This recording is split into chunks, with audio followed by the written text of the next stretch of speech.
Hello friends, आप सभी का आपके अपने चैनल AIF कंस्ट्रक्शन पे आप सभी का स्वागत है। तो दोस्तों, उम्मीद है आप सभी अच्छे होंगे। तो दोस्तों, जैसा कि अभी ट्रेनिंग चल रहा था हमारे इंजीनियर भाइयों लोग का, डिप्लोमा वाले का, बीटेक वाले का, तो हमारे कुछ फ्रेंड ने बताया था कि एक वीडियो बनाए जो हम लोग का प्रेजेंटेशन होगा, फाइनल प्रेजेंटेशन। तो उसके बारे में कि हम लोग का जो फाइनल प्रेजेंटेशन होगा उसका इंटरव्यू वगैरह कैसे लिया जाता है, क्या क्या पूछा जाता है, तो वो सारी कुछ मैं आज बताने वाला हूँ आपको। तो जितने भी मेरे भाई लोग चैनल पर नए आए हैं, प्लीज़ चैनल को सब्सक्राइब कर लीजिए, बेल आइकन को प्रेस कर लीजिए, ताकि हमारी आने वाली वीडियो सबसे पहले आप तक पहुंचेगी। तो दोस्तों देखिए, सबसे पहले क्या होता है ना, जब आप पीपीटी में जाइएगा, जब आपका फाइनल प्रेजेंटेशन रहेगा, हमारी ट्रेनिंग कंप्लीट हो गया। ट्रेनिंग कंप्लीट के बाद क्या वाइवा होता है, तो वाइवा के टाइम और उसके बाद जो फाइनल प्रेजेंटेशन होता है, जिसके बाद कोर्स आपका कंप्लीट होता है, फिर आपका रिजल्ट आता है 2 महीने 3 महीने के बाद। तो जो फाइनल होता है ना पीपीटी, जो प्रेजेंटेशन हमारा होता है, तो मैं उसके बारे में आपको बताने वाला हूँ क्या क्या क्वेश्चन पूछा जाता है। तो जैसे मान लीजिए कि हमारे कुछ भाई क्या है, कुछ स्ट्रक्चर फील्ड में जाएंगे, कुछ इंटीरियर फील्ड में जाएंगे। जैसे कि इंटीरियर में जैसे स्ट्रक्चर का होता है, वो ब्रिक वर्क होता है, प्लास्टर होता है, टाइल्स का, मतलब बिल्डिंग के अंदर का काम। स्ट्रक्चर बोले तो कॉलम हो गया, स्लैब हो गया, ये जो होता है वो स्ट्रक्चर में आ जाता है। ठीक है, तो जो लोग इंटीरियर में है और जो लोग स्ट्रक्चर में है, मैं पार्ट वाइज दोनों को मैं बताने वाला हूँ। वीडियो थोड़ी लॉन्ग हो जाएगी, तो कोई भी वीडियो को स्किप मत कीजिएगा। आप लोग के कहने के बाद ही मैं वीडियो बना रहा हूँ ये। तो प्लीज़ ज़्यादा से ज़्यादा वीडियो को शेयर करिएगा, अपने तमाम भाई तक पहुँचा दीजिएगा। हमारे जो मानो के जो कुछ बच्चे लोग हैं, जो हैदराबाद, दरभंगा, कटक, बेंगलोर, ये सारे बच्चे जो हैं, इन लोगों ने मुझे खास करके कहा है कि हमारा प्रेजेंटेशन के बारे में कुछ वीडियो बनाइए, हम लोग से किस तरह से पूछा जाएगा। तो उनके लिए मैं जो मेरा इन लोगों ने इतना कहा है, कमेंट वगैरह है, तो मैं उनको बना रहा हूँ। और बाद बाकी अदर कॉलेज के जितने बच्चे हैं, उन लोगों को ये बहुत फ़ायदा पहुँचने वाला है।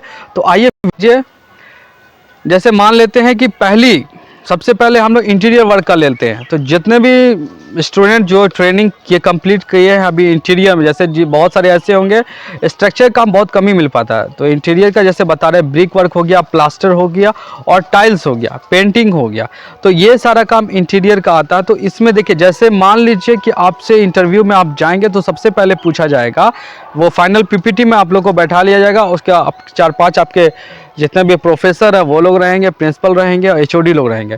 तो सब वो क्या सिंगल पार्ट वाइज करके क्वेश्चन पूछेंगे आपसे। तो जो भी जिस सब्जेक्ट से मतलब कि प्रोफेसर, वो उस चीज़ से रिलेटेड क्वेश्चन पूछेंगे। तो प्रैक्टिकल जैसे साइड पे काम किया, तो देखिए सबसे पहले पूछा जाएगा कि आप लोग जो ब्रिक वर्क किए हैं, तो उसका रेशियो क्या था। तो देखिए, ब्रिक वर्क का 1:4 और 1:5 का रेशियो रहता है। नॉर्मली जो है 1:4 जो है वो बहुत बेटर होता है, 1:5 जनरली यूज़ होता है। तो पूछा जाएगा कि ब्रिक वर्क स्टार्ट करने से पहले क्या क्या करना पड़ता है।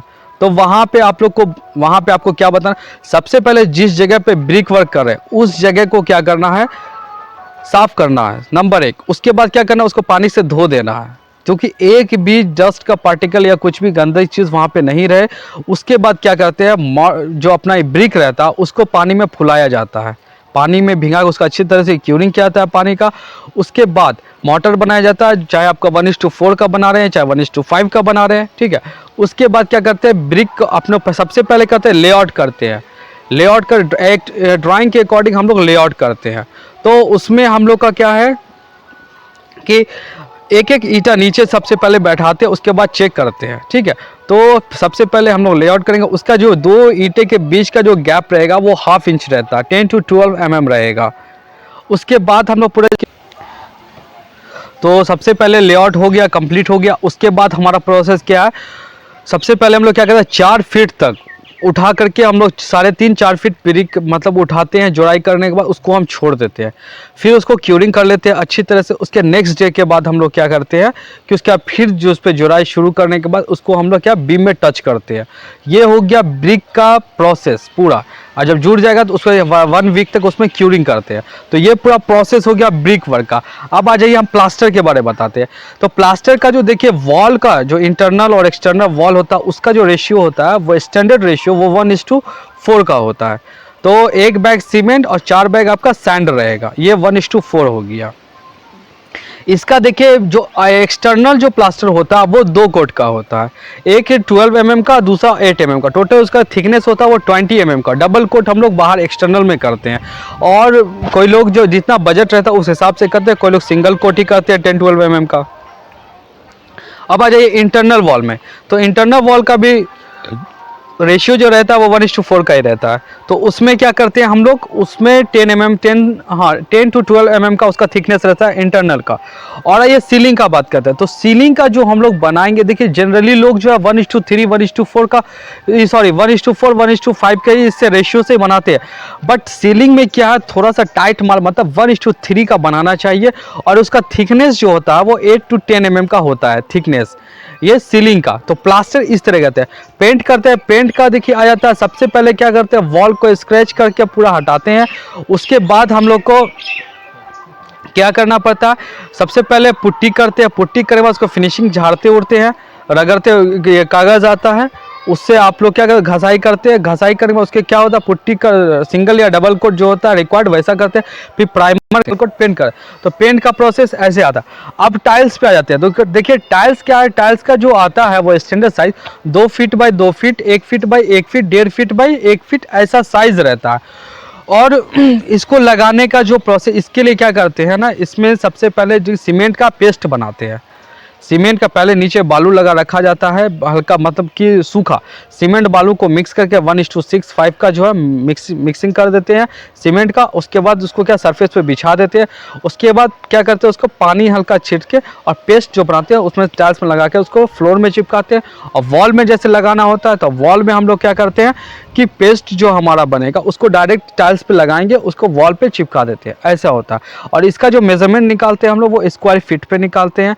और देखिए प्लास्टर का जो मेजरमेंट आता है वो स्क्वायर फीट स्क्वायर मीटर दोनों में आता है। बट प्लास्टर का जो रेट हमारा चलता है, देखिए मतलब बेंगलोर हो गया, चेन्नई हो गया, हैदराबाद हो गया, दिल्ली हो गया, मुंबई हो गया, इन सब जगह पर मीटर स्क्वायर चलता है। और अपने बिहार में जनरली क्या वो स्क्वायर फीट के हिसाब से रेट आता है, ब्रिक वर्क का और प्लास्टर दोनों का। अब आ जाइए दोस्तों, हम लोग चलते हैं अब स्ट्रक्चर फील्ड में।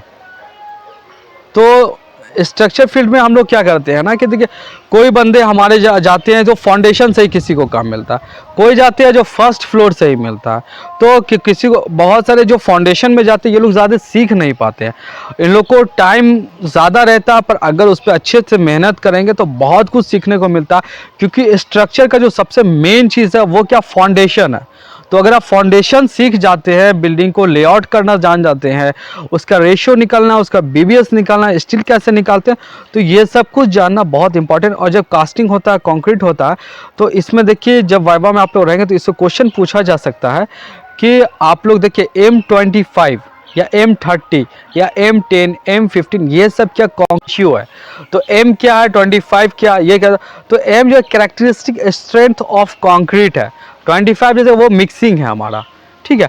तो इसी तरह से ये सारी क्वेश्चन छोटी छोटी आती है।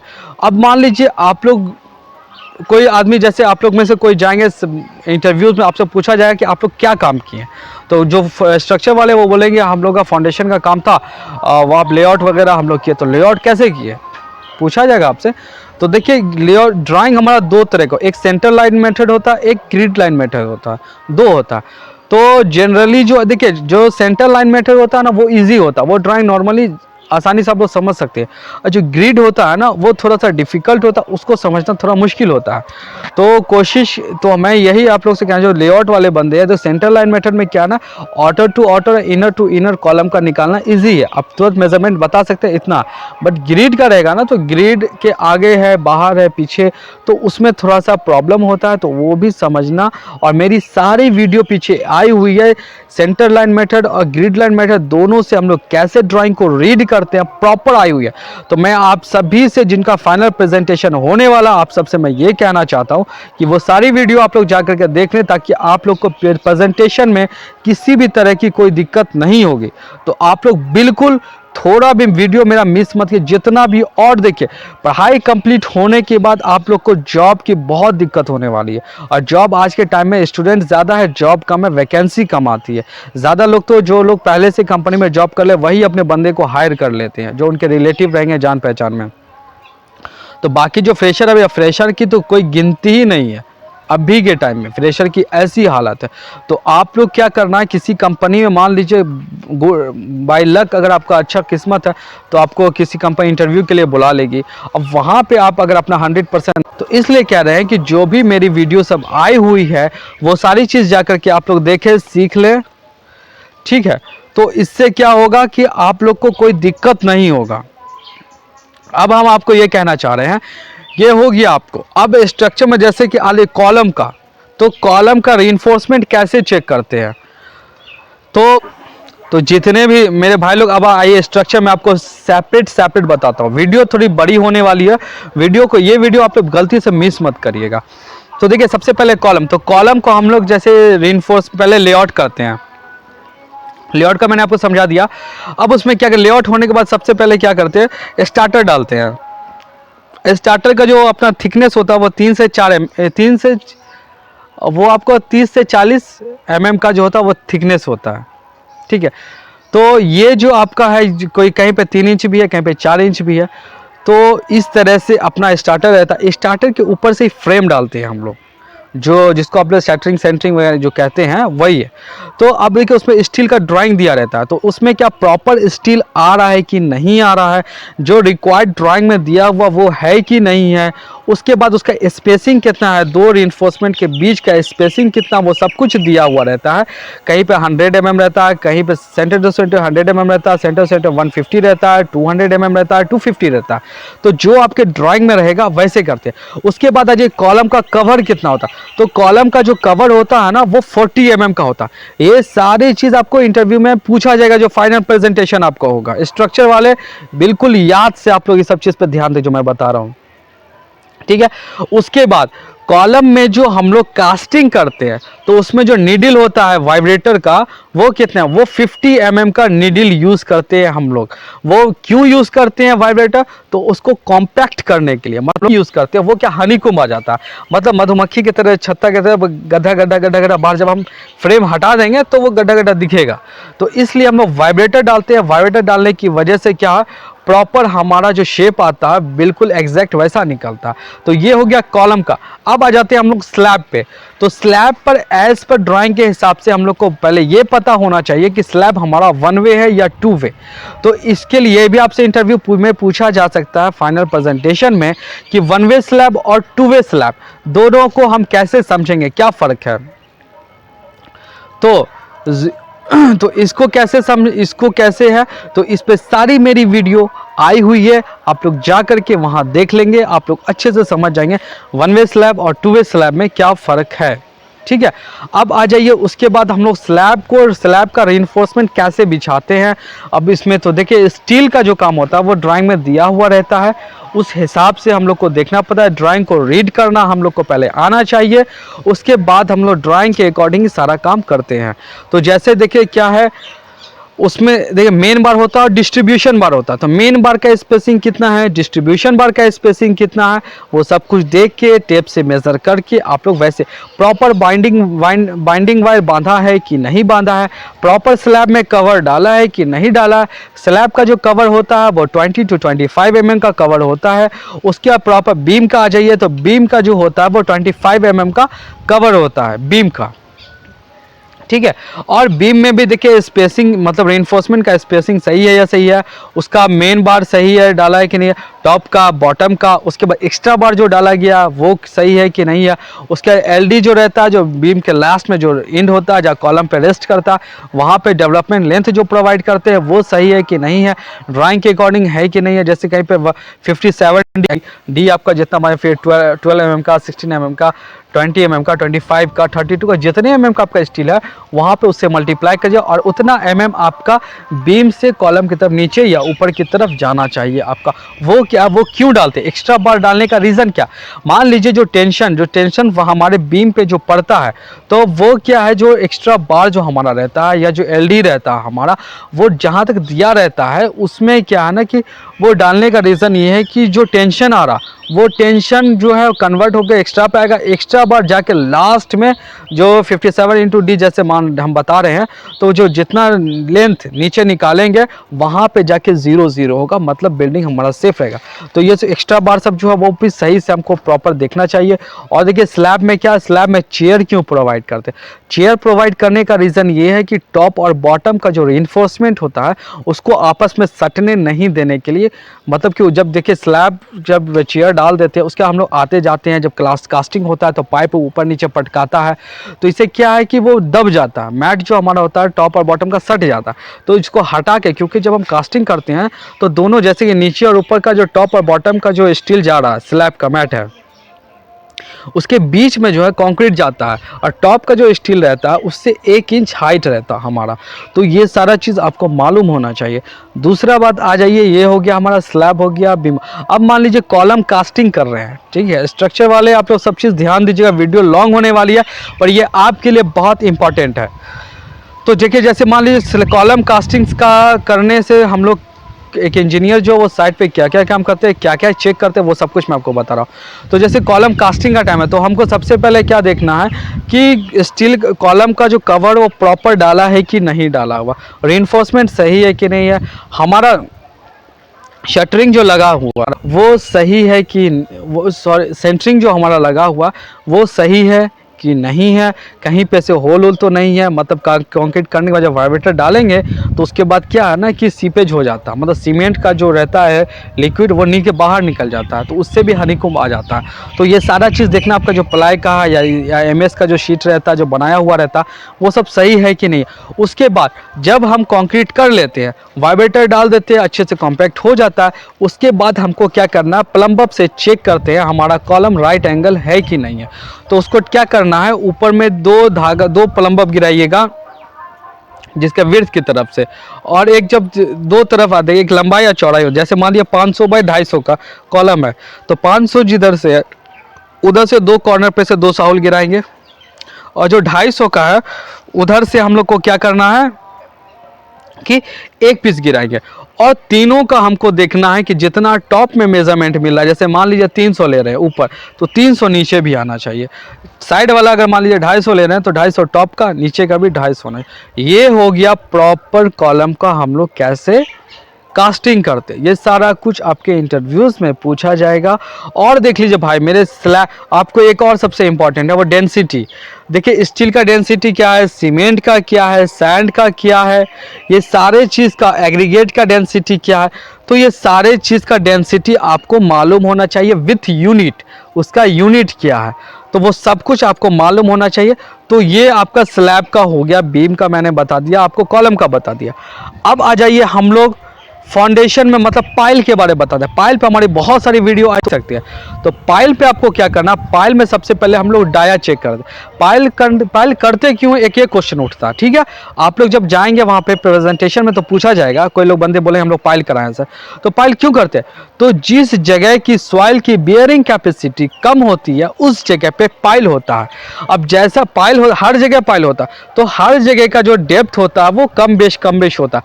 तो जहाँ पे की सॉइल की बियरिंग कैपेसिटी ज़्यादा कम रहेगी वहाँ पे का डेप्थ ज़्यादा होगा, जहाँ पे सॉइल की बेयरिंग कैपेसिटी थोड़ा सा ठीक होगा वहाँ का डेप्थ थोड़ा कम होगा। इसी तरह से डेप्थ की बात कर रहा हूँ मैं। अब आ जाइए, उसी हिसाब से देखा जाता है, जैसा बिल्डिंग हमारा अपार्टमेंट बन रहा है या कंस्ट्रक्शन का कोई भी कमर्शियल या आपका रेसिडेंशियल कोई भी बिल्डिंग बन रहा है, तो वहाँ पे हमको क्या करना, सबसे पहले हमको ये जानकारी होना चाहिए कि पाइल, पहले हम लोग पाइल के ड्राइंग को रीड करेंगे, उसके बाद देखेंगे कितना पाइल है, ठीक है। उसके बाद सबसे पहले बिल्डिंग का राइट एंगल निकालते हैं, जिसको आप लोग गुनिया कहते हैं। जैसे ज़मीन एक हमारा प्लॉट है, उसको प्लान कर लिया गया, उसके बाद सर्वे होता है, उसके बाद हम लोग क्या करते हैं, गुनिया में करते हैं। जब राइट एंगल हमारा हो जाता है उसके बाद किसी एक तरफ से हम लोग पाइलिंग का पॉइंट जो है, एक तरफ से दूसरी तरफ, दूसरे मतलब चौकोर स्क्वायर ले लेते हैं। उसके बाद धागा ऑटर बांध देते हैं। उसके बाद क्या करते हैं, मतलब कि देखिए एक आता है एक्स एक्सिस, एक आता है वाई एक्सिस। तो ये जहाँ पे पाइल आ रहा है उस जगह पे, जैसे इधर से एक लाइन आया, एक लाइन इधर से गया, अब यहाँ पे आ गया, ठीक है। तो अब हमको क्या करना, इस जगह पे से धागा नीचे गिराएंगे, जहाँ पे दिखा रहा है कि कॉलम हमारा कॉलम से टच है, तो वहाँ पे से गिराएंगे, नीचे पॉइंट करेंगे। अब उसमें दिया हुआ रहता है ड्राइंग में, कितना आगे जाना है, पीछे जाना है, सेंटर में आने के लिए कितना डालना, वो सब कुछ दिया रहता। उसके बाद आपका पाइल का डिस्टेंस भी दिया रहता। तो इसी तरह से पूरा प्रोसेस है, आप लोग वीडियो को देखेंगे, समझेंगे तो आपको समझ में आएगा, और आप लोग का 100 ये हो गया। और देखिए जितने भी लोग जाएंगे तो आप लोग का सेल्फ कॉन्फिडेंस बेहतर होना चाहिए, ज़्यादा भी नहीं होना चाहिए, इतना होना चाहिए कि आपसे कोई क्वेश्चन पूछा जाए तो आपको जवाब देना है। और मान लीजिए कोई क्वेश्चन ऐसा पूछा गया जिसका आंसर आपको नहीं मालूम है, तो उस टाइम आपको क्या करना, उस टाइम आपको एक ही काम करना है, वो है आपको गलत ही आ रहा पर आपको बोलना है, चुप नहीं रहना है। तो ये नहीं है कि जो क्वेश्चन आपको नहीं आ रहा, हमको सर नहीं आता, ऐसा नहीं करिएगा। उसी से मिला जुला कोई भी बात आप लोग कह देंगे तो आप लोग के लिए सही हो जाएगा। तो अब दोस्तों आ जाइए, ये मैं आपको, तो दोस्तों आप लोगों ने कहा था इसलिए मैं आपके लिए ये वीडियो बना रहा हूँ। उम्मीद है आप सभी को वीडियो अच्छा लगा होगा। तो वीडियो अगर पसंद आए तो वीडियो को लाइक कर लीजिएगा, शेयर करना बिल्कुल मत भूलिएगा। जितने भी मेरे इंजीनियर भाई लोग हैं, आप लोग के लिए स्पेशली जब से आप लोग का ट्रेनिंग स्टार्ट हुआ तब से हमने अपना चैनल भी स्टार्ट किया, सिर्फ आपकी बैच के लिए। तो आप लोग को कहीं पे कोई प्रॉब्लम नहीं हो, A to Z स्ट्रक्चर से लेके इंटीरियर तक का सबका सेपरेट वीडियो बना हुआ है और अच्छी तरह से समझाया हुआ है। तो सारे वीडियो को जाकर के आप लोग देखिए, आप लोग को समझ में आएगा। और बहुत सारा वीडियो ऐसा आया हुआ है जो बहुत सारी कंपनी बिहार में, दिल्ली में, जहाँ जहाँ वैकेंसीज है उन सारी कंपनी का भी मैंने डिटेल दे दिया है। तो आप लोग वहाँ पे भी जा करके जितनी भी कंपनी का डिटेल वहाँ पे कॉल कर सकते हैं। ईमेल आईडी भी दिया हुआ, कॉन्टैक्ट नंबर भी दिया हुआ, एड्रेस भी दिया हुआ। तो वहाँ पे जा करके आप लोग उसको जगह अभी से अप्लाई करना शुरू कर दीजिए, वेटिंग में मत रहिए। तो आप सभी का वीडियो में आखिर तक बने रहने के लिए धन्यवाद। प्लीज़ इसी तरह से अपना